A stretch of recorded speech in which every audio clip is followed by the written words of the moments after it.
அந்த இடத்துல இயேசு அவனை பார்த்து சொல்லுகிறார், நானே முள்ளில் வைக்கிறது உனக்கு கடினமா என்று சொன்னான். அவனை பார்த்து, சவுலை பார்த்து, நீ கிறிஸ்தவர்களை துன்பப்படுத்துவதாக எண்ணிக்கொண்டிருக்கிறாய், நான் அவர்கள் பட்சத்தில் இருக்கிறேன், நீ அவர்களை எல்லாம் என்னையே துன்பப்படுத்துகிறாய் என்ற அந்த வார்த்தை தான் சவுலை பவுலாய் மாற்றிற்று. தன்னையை கர்த்தருக்கு அர்ப்பணித்தார். அவர் கர்த்தருக்காய் ஊழியம் செய்ய அவர் இதென்று தன்னை ஒப்பு கொடுத்தார். ஆமென், ரட்சிக்கப்பட்டார். அதன்படி தான் இங்கே எழுதியிருக்கிறார் இந்த காரியங்களை. அவர் எனக்கு விரோதமாக இருப்பவன் யார்? கிறிஸ்தவர்களுக்கு விரோதமாக இருப்பவன் யார்? எங்களுக்கு விரோதமாக எழுப்புற ஆயுதங்கள் ஒன்றும் வாய்க்காதே போகும்படி செய்கிற கர்த்தர் இருக்கிறார். எங்களுக்கு விரோதமாக இருப்பவன் யார் என்று அங்கே பவுல் சொல்லுகிறார்.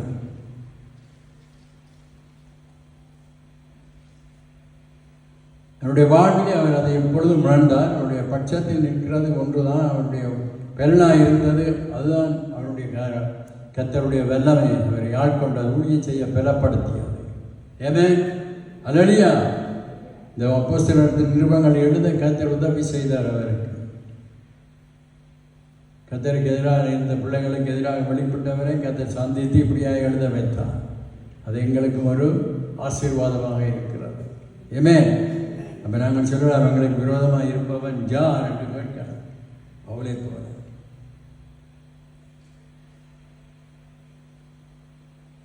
அவர் எங்களோடு எப்பொழுதும் இருக்கிறார் கர்த்தர். ஆமென்.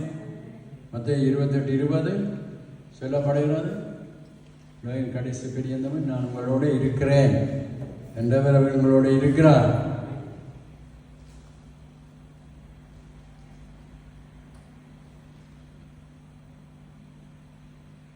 சகரியா 2:18 வாசிப்போம்.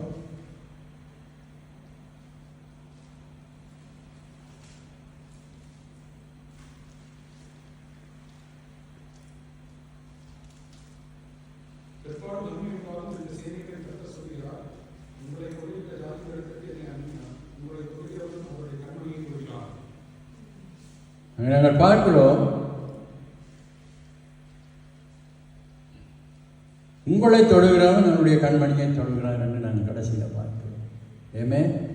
கர்த்தர் எங்களுக்காக சொல்லுகிறார், எங்களை தொடுகிறவன் அவருடைய கண்களை தொடுகிறான் என்று. அப்போ எங்களுக்கு எதிராக யாரும் சவால் விடக்கூடாது.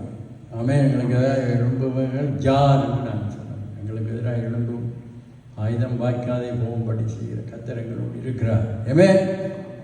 அல்லேலூயா. சங்கீதம் 118:6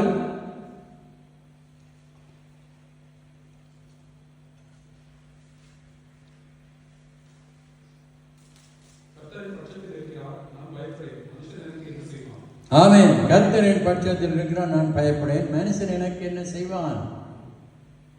ஆமென். எனக்கு விரோதமாக இருப்பவன் யார்? கர்த்தரின் பட்சத்தில் இருக்கிறார். அவர் எங்களோடு இருக்கிறார். இந்த விசுவாசத்தோடு நாங்கள் வாழ வேண்டும். ஆமென்.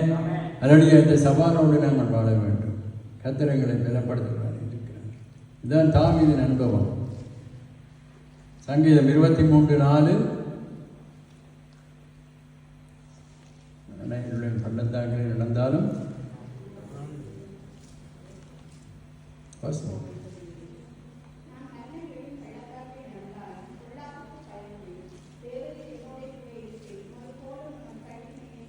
ஆமென். அவர் எங்களோடு இருக்கிறார்.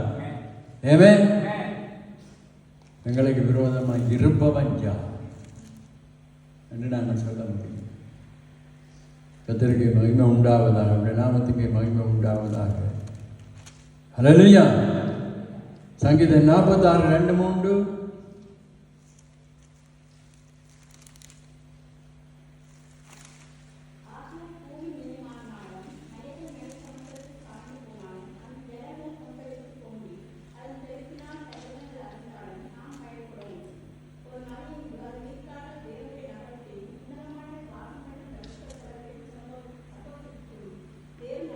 காணும் 2-3. ஆகையால் பூமி நிலை மாறினாலும் மலைகள் நடுசமுத்திரத்தில் சாய்ந்து போனாலும் அதன் ஜலங்கள் கொந்தளித்து போங்கி அதன் பெருக்கினால் பர்வதங்கள் அதிர்ந்தாலும் நாம் பயப்படோம்.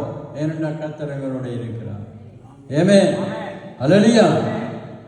அவர் வாக்குத்தத்தம் தந்திருக்கிறார், வாக்கு மாறாதவர்.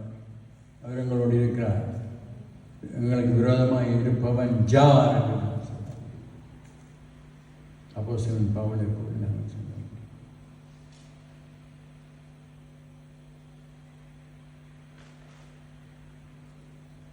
எத்தனையோ பேர் இந்த உலகத்தில் வாழ்கிறார்கள். ஒவ்வொருத்தர் தங்களுக்கு இன்னார் இருக்கிறார்கள் என்று சொல்லுவார்கள். ஆமென். இந்த உலக மக்கள் தங்களுக்கு ஒரு லோயர் இருந்தால் இந்த லோயர் எனக்கு இருக்கிறார், என்னுடைய வழக்கையெல்லாம் அவர் வெற்றி சேர்க்க பண்ணுவார். அப்படி எல்லோரும் இந்த உலகத்திலே ஒரு நம்பிக்கையோடு இருக்கிறார்கள். நாமே எங்களுக்கு வேறு இருக்கிறார், என்னுடைய காரியத்தை ஒரு வாக்கியம் பண்ணி தருவார் என்றெல்லாம் செய்வார். எங்களுக்கு தேவனாக இருக்கிறார். அவர் தான் எல்லாவற்றுக்கும் எங்களுக்கு. ஆமென். நாங்கள் அவரை விடக்கூடாது. அவர் எங்களுக்கு அஜித்தம் செய்கிறவராயிருக்கிறார். அல்லேலூயா.